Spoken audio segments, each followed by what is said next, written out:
आज का कार्यक्रम एक 12 बजे से लेकर 3 बजे तक एक उद्घाटन सत्र का कार्यक्रम जो हमारे गुरुजन हैं, जो हिंदू राष्ट्र के लिए राष्ट्र प्रेमी हैं, उनसे आशीर्वाद लेने के लिए अभी हम लोगों ने एक उद्घाटन सत्र का कार्यक्रम 12 बजे से लेकर 3 बजे तक का एक कार्यक्रम, इसके बाद 5 बजे से लेकर 8 बजे तक 3 घंटे का एक सांस्कृतिक कार्यक्रम, विशुद्ध रूप से धार्मिक सांस्कृतिक कार्यक्रम जो हमारे विभिन्न जिला से आए हुए हमारे साथीगण, धार्मिक गुरु और कुछ कलाकार हैं जो हमारे हिंदू धर्म, सनातन धर्म में जो हमारी संस्कृति है, सभ्यता है, उसको दर्शाने के लिए आज शाम में 5 बजे से 8 बजे तक का एक सांस्कृतिक कार्यक्रम है और कल सुबह में 7 बजे नाश्ता के कार्यक्रम के बाद 8 बजे से लेकर 12 बजे तक हम लोग का प्रशिक्षण का कार्यक्रम है। उसमें भी धार्मिक गुरुजन और व्यक्तित्व विकास के लिए, लीडरशिप के लिए आपका चरित्र कैसा होना चाहिए, एक हिंदू योद्धा का चरित्र कैसा होना चाहिए और हिंदू राष्ट्र कैसे निर्माण होगा, उसके लिए विशुद्ध रूप से 4 घंटे का कल प्रशिक्षण का कार्यक्रम होगा 8 बजे से 12 बजे तक। 12 बजे के बाद और 2 बजे तक 2 घंटे का कार्यक्रम हमारे जो ये हिंदू परिषद नेपाल स्थापना हुआ है, आज 7 वर्ष पूरा करके हम लोग 8वें वर्ष में प्रवेश किए हैं और इसमें जो हमारे साथी हिंदू राष्ट्र के लिए दिन रात एक करके काम किए हैं, जो जेल गए हैं, जिन्हें प्रताड़ित किया गया है और जो हिंदू समाज को मदद करने का काम किया है, संगठन को मदद करने का काम किया है और जो व्यक्ति बिना हिंदू परिषद के किसी पद में रहे इस संस्था को मजबूत करने का काम किया है, वैसे व्यक्तित्व के लिए कल विशेष सम्मान का कार्यक्रम है। वो 12 बजे से 2 बजे का कार्यक्रम है और 2:30 बजे पुनः सारे लोगों का प्रसाद का व्यवस्था है। उसके बाद हम लोग विदावारी का कार्यक्रम होगा और 2 दिन में जितने भी हम लोग को सलाह सुझाव मिलेगा उसका फिर कल शाम में जो साथी रहेंगे उनके साथ उसका समीक्षा बैठक होगा कल शाम में। तो ये 4 सेशन का कार्यक्रम है और ये पहला सेशन है आज जो अभी उद्घाटन सत्र में विभिन्न राष्ट्र प्रेमी, धर्म प्रेमी गुरुजन को बुला के आशीर्वाद लेने का ये कार्यक्रम है। और आज के उद्घाटन सत्र के कार्यक्रम में हिंदू परिषद के निमंत्रण स्वीकार कर हम लोग को आशीर्वाद देने, मनोबल बढ़ाने के लिए आए हुए इस कार्यक्रम के विशिष्ट अतिथि महामुनि गुरुजी, संयुक्त जन आंदोलन मोर्चा के अध्यक्ष तारानाथ लुटेल जी, धर्मपाल गुरु वशिष्ठ, अंतर्राष्ट्रीय स्तर में नेपाल को चिन्हाने वाले कानूनविद, प्रखर वक्ता डॉक्टर सुरेंद्र भंडारी जी और परसा जिला लगाए 2 नंबर प्रदेश और नेपाल में ही ब्यूरोक्रेट में सशस्त्र प्रहरी में अपना एक छाप छोड़ने वाले हमारे अग्रज पूर्व डीआईजी कृष्ण भक्त ब्रह्मचार्य सर और दीपक महाराज, आत्रे, शेखर शर्मा जी और हमारी माताएं सावित्री माता, नागमणि माता, काली माता और परसा जिला के ज्येष्ठ नागरिक के सचिव मेरे गार्जियन नरेंद्र तिवारी जी और सनातन संस्कृति समाज नेपाल के महासचिव पुष्पराज पराजुली जी, अग्नि भूषाल जी और खासकर आज जो हम लोग कार्यक्रम कर रहे हैं, इस कार्यक्रम को आयोजन भले हिंदू परिषद नेपाल है, मगर इस कार्यक्रम को पूर्ण रूप से इस कार्यक्रम के अभिभावक और हमारे गार्जियन वरिष्ठ समाज सेवी जगन्नाथ प्रसाद कुर्मी जी, इसी तरह आज के उद्घाटन कार्यक्रम में बहुत सारे व्यक्तित्व का यहाँ आगमन हुआ है। कोई प्रतिनिधिमूलक रूप से स्टेज में है और बहुत सारे मेरे अग्रज, मेरे गार्जियन और राष्ट्र प्रेमी, धर्म प्रेमी लोग हम लोग के आगे भी बैठे हुए हैं। मैं सब लोग को आज के इस कार्यक्रम में पुनः अपना 10 अंगुली जोड़ के आपके चरण में हार्दिक स्वागत और अभिनंदन करता हूं। हिंदू परिषद का जब स्थापना हुआ, ये संगठन 2072 साल 8 महीना 7 गते वीरगंज में हम लोग इस संगठन का स्थापना किए। हम लोग कब स्थापना किए?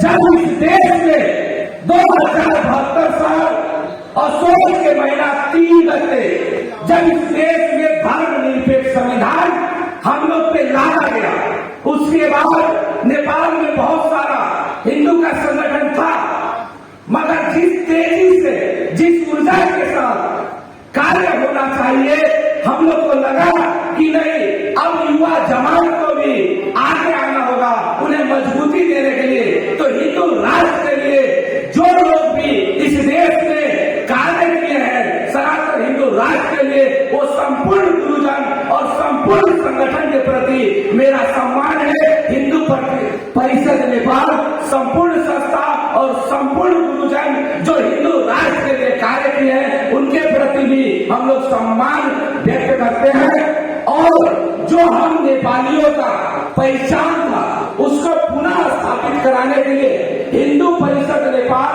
जो संगठन खुला है, इसका कोई 10 को लक्ष्य उद्देश्य नहीं है। मैं आप लोग को बताऊं, काहे कि हमारे संगठन के प्राय जिम्मेवार लोग बैठे हैं और हमारे अतिथिगण आए हुए हैं। हम लोग का एक ही उद्देश्य है कि नेपाल का जो हमारा पहचान था, जब हम विश्व में किसी देश में जाते थे तो हमें हिंदू राष्ट्र नेपाल का नागरिक कहा जाता था, और अपने पहचान के लिए ये संगठन स्थापना हुआ है। और हिंदू समाज को जहां भी दबाने का काम हुआ है, हिंदू पे अन्याय अत्याचार का काम हुआ है, वहां पे हम लोग तन मन धन से कार्य किए हैं और थोड़ा सा एक्शन ओरिएंटेड भी हम लोग कार्य करते हैं। हर जगह खाली हाथ हम लोग नहीं जोड़ते हैं। अगर कोई जबरदस्ती हिंदू को क्रिश्चियन बना दे, कोई मुसलमान बना दे, कोई हमारे दीदी बहन को लव जिहाद का शिकार बना दे, अगर हमारे किसी भाई को हमारे हिंदू संगठन को सूचना मिलती है तो वह हर किसी का उपाय भी हम लोग करते हैं। और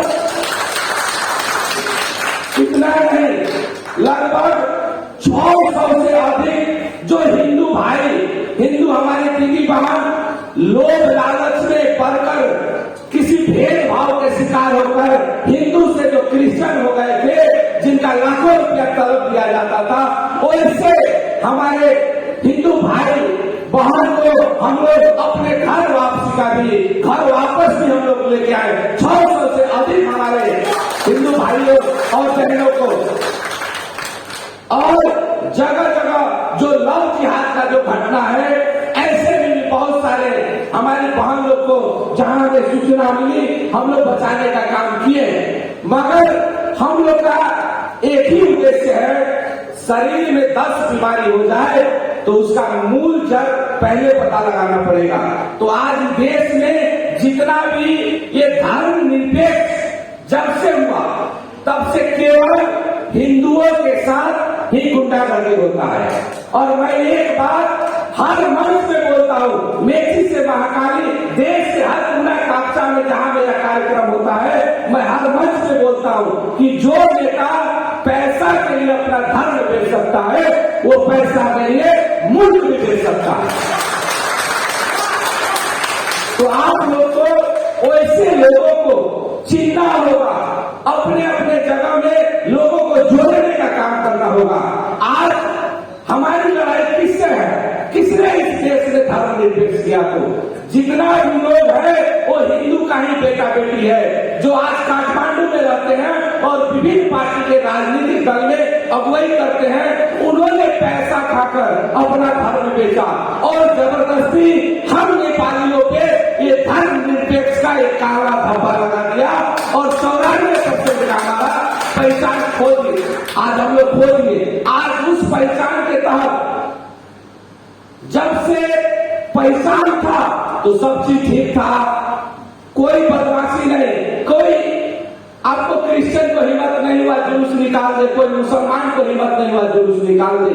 मगर जब से धर्म निरपेक्ष हो गया उसके आड़ में आज देखिए तराई के जिला में व्यापक रूप से इस्लामीकरण करने का जो प्रयास हो रहा है, जगह जगह में हमारे गौशाला को जमीन को बीच के मस्जिद बनाने का काम हो रहा है। जबरदस्ती हिंदू का बेटी बहन को पैसा एक इस्लामिक संघ और विभिन्न ऑर्गेनाइजेशन के नाम में मुस्लिम समाज के लोग पैसा दे के हिंदू उनके हिंदू दीदी बहन को मुस्लिम युवा हिंदू का नाम रख के लव जिहाद का शिकार बना रहे हैं। तो इसके लिए हमें अपने अपने जगह से एक नेतृत्वदायी भूमिका करना होगा। ताकि हमारा लड़ाई जो है 3 आदमी से है, हमारा लड़ाई 1 आदमी से नहीं है। जो पैसा लेके धर्म पर बेच लिया है उस नेता से भी लड़ाई है, जो ईसाई और इस्लाम का ठेकेदार बना हुआ है, और जो लोग हम पे आक्रमण करते हैं वो तो रेडीमेड हमारे दुश्मन है। तो इसलिए अब हम लोग को अपने अपने जगह से सचेत होना होगा और जगह जगह से एक नेतृत्वदायी हम लोग को भूमिका निर्माण करना होगा। तो हमारा लड़ाई हमारे हिंदू भाई जो दिशा भटक गए हैं उन्हें सही रास्ते में लाना है। और हिंदू राष्ट्र का मतलब किसी को नेपाल से भगाने का बात नहीं है। जगह जगह में ऐसे भी लोग हैं जब हिंदू राष्ट्र का बात करिएगा तो कहेगा दूसरे धर्म वाले को भगाना है। तो भाई दूसरे को भगाना नहीं है, जो बदमाशी करेगा उसको ठीक करना है। और एक बात मैं हर जगह बोलता हूं कि जो जब हिंदू का कार्यक्रम हो तो बढ़ चढ़ के भाग लेना चाहिए। जगह जगह में देखिए जो हिंदू संगठन जब कार्य करता है तब उसे मालूम होगा कितनी तकलीफ कितनी मेहनत होती है। और हमारा जिनसे लड़ाई है, मैं निवेदन करता हूं भगवान पशुपतिनाथ, मां जानकी, भगवान गौतम बुद्ध उन नेताओं को, उन विचारकों को सद्बुद्धि दे कि हम नेपालियों के पहचान स्थापित के लिए वो अपने अपने जगह से भी लगे, क्योंकि हिंदू राष्ट्र विश्व में हम नेपालियों को पहचान था। और जो बदमाशी करते हैं मैं उनके लिए एक ही चीज कहता हूं कि हिंदू जो रोड पर साड़ी लगा के चलते हैं, हिंदू वो है जो हिंदू होकर भी हिंदू राष्ट्र नेपाल का विरोध करते हैं। क्योंकि हमारे जो भाई हैं, जो हमारे अग्रज हैं, हमें उन्हें जगह पे लाना है, उन्हें सद्बुद्धि लाना है।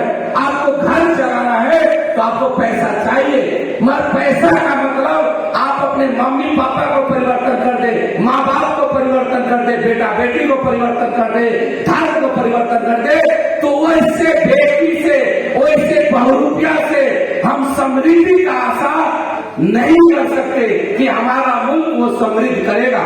इसलिए आज का जो हमारा कार्यक्रम है, जो हमारे आज के कार्यक्रम में जितने भी हमारे अग्रज ने हमें आशीर्वाद रूप में जो अपना सलाह दिया है, उस सलाह को ग्रहण करते हुए और आने वाले दिन में हम लोग के पास प्रश्न रोड मैप है, नेपाल कैसे हिंदू राष्ट्र होगा।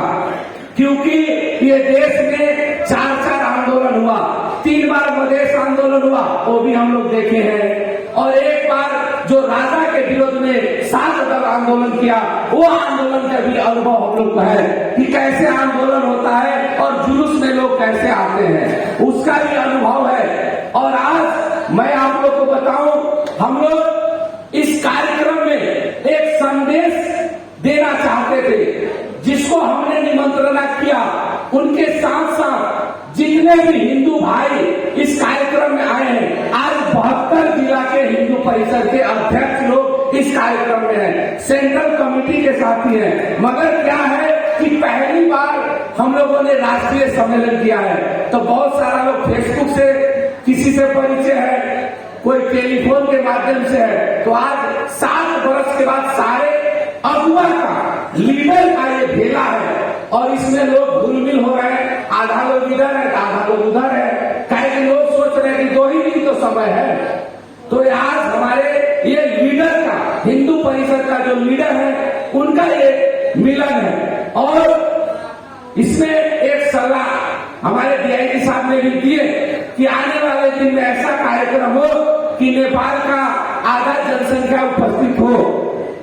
मैं डीआईजी साहब को कहूंगा, आधा तो नहीं, मगर इसके बाद जो हिंदू परिषद का कार्यक्रम होगा उसका एक ही नारा होगा, हिंदू राष्ट्र के लिए हिंदू परिषद नेपाल का शक्ति प्रदर्शन। और मैं आपको विश्वास दिलाता हूं कि 5 लाख से अधिक का मैं सभा करूंगा। मैं आपको जरूर उसका निमंत्रण करूंगा, क्योंकि ये मेरा लीडर लोग का एक सम्मेलन है कि अब हम लोग को समाज में कैसे जाना है और जो हिंदू राष्ट्र के लिए ये देश में कार्य कर रहे हैं, उनसे हम लोग का एक कार्यगत एकता कैसे होगा, कैसे संगठन मिलाया जाए या कार्यगत एकता किया जाए। क्योंकि सनातन हिंदू राष्ट्र लगभग हिंदू नेपाल में जितने भी संगठन कार्य कर रहे हैं उस सबका एक एजेंडा है। तो कम से कम मेजर एजेंडा में हम लोग कार्यरत करके एक जगह में पहुंचे। मैं आप लोग को इसलिए ये बात कह रहा हूं कि विभिन्न संगठन के आज यहाँ लोग बैठे हैं। आप लोग विगत में जो नेपाल में आंदोलन हुआ उसके और उसके प्रति थोड़ा समीक्षा किया जाए। आप लोग मनन करें किस तरह से वो लोग पब्लिक को जमा किया, कैसे लोग को रोड में लेके आया। लोग एक एजेंडा के नाम में लाखों आदमी को उतारने का काम किया। मगर हम लोग को भी बड़ी चालाकी से और देश में एक अच्छा माहौल बना हुआ है। और मैंने ये राष्ट्रीय सम्मेलन के लिए मुझे 10 जगह से मेरे जिला के अध्यक्ष जी लोग ने कहा कि गुरुजी मेरे जिला में किया जाए ये कार्यक्रम। मुझे विराटनगर से भी खबर, जनकपुर से भी खबर, लुम्बिनी से भी खबर, काठमांडू से भी खबर, नेपालगंज से भी खबर कि आप मेरे वहां करिए। मगर मैंने ये कार्यक्रम वीरगंज में इसलिए किया क्योंकि 2072 साल में ये संगठन का स्थापना वीरगंज में हुआ। उसके बाद नेपाल में जो हिंदू का संगठन जो सबसे पहले बना विश्व हिंदू महासंघ, उसका भी जन्मदाता वीरगंज है। उतना ही नहीं, नेपाल में हिंदू के नाम पर गोली खाने वाला व्यक्ति वो भी पहला वीरगंज था, काशी तिवारी और उमेश पटेल। तो क्या है, ये जगह हिंदुत्व के लिए वीरों की भूमि में जाना जाता है। तो ये कार्यक्रम यहाँ होगा और आने वाले जगह में इससे भी अच्छा कार्यक्रम सब और ज्यादा उपस्थिति के साथ भी कार्यक्रम सब होगा। और आज के कार्यक्रम में मुख्य रूप से हम लोग का एक ही उद्देश्य था कि हर कार्यक्रम में हम लोग जाते हैं, जो व्यक्ति स्टेज में बैठते हैं उनका सम्मान होता है और जो दूसरे रो में हमारे बैठते हैं, हमारे स्टेज के सामने वाले रो में उनका सम्मान नहीं होता है। हर कार्यक्रम में यही चीज देखा जाता है। मगर हम लोगों ने ये चीज किया कि इस कार्यक्रम में जितने लोग आएंगे वो स्टेज में बैठे या स्टेज के सामने बैठे, सबका एक सम्मान होगा। और हमारे गेट पे जितने भी लोग आए, गेट के माध्यम से सब लोग को टीका लगाया गया और सबके शरीर पे फूल बरसाया गया। और कार्यक्रम में जितने लोग आए सबको भगवा कलर का गमछा दिया गया और सबको रुद्राक्ष माला दिया गया कि जो भी हमारे हिंदू भाई अपने घर पे जाए तो उनसे पूछा जाए तो उनको जरूर उनके घर परिवार, उनके टोल के मित्र भी कहेंगे जरूर हिंदू के कार्यक्रम में आज हमारे घर के लोग गए थे, एक संदेश देने के लिए। और हम लोग एक सर्टिफिकेट का भी व्यवस्था की है कि आपको इतिहास के दिनों में जब हिंदू राष्ट्र होगा तो आप भी अपने घर परिवार और आपका आने वाला संतति कहेगा कि मेरा भी घर का एक सदस्य हिंदू राष्ट्र आंदोलन में सहभागी था। तो आज के कार्यक्रम में हमें मुख्य रूप से जितने भी आज मंच में बैठे हुए हमारे अग्रज और गुरु लोग और जो हिंदू परिषद नेपाल को माया और स्नेह जितना इन्होंने स्टेज में बैठने वाले लोग या बोलने वाले लोग ने संतोष पटेल के बारे में कहा, बहुत अच्छे आदमी हैं, बहुत मेहनत करते हैं, आप उधर मत जाइए। उन्होंने ये उनका मकसद देखिए, वो सारे लोगों ने हिंदू परिषद नेपाल को आशीर्वाद दिया है, क्योंकि हम सब मिलकर हिंदू परिषद बनाए हैं और हिंदू परिषद है तो संतोष पटेल है, इसलिए सत्ता सबसे ऊपर है और ये हिंदू परिषद हम सबका परिवार है।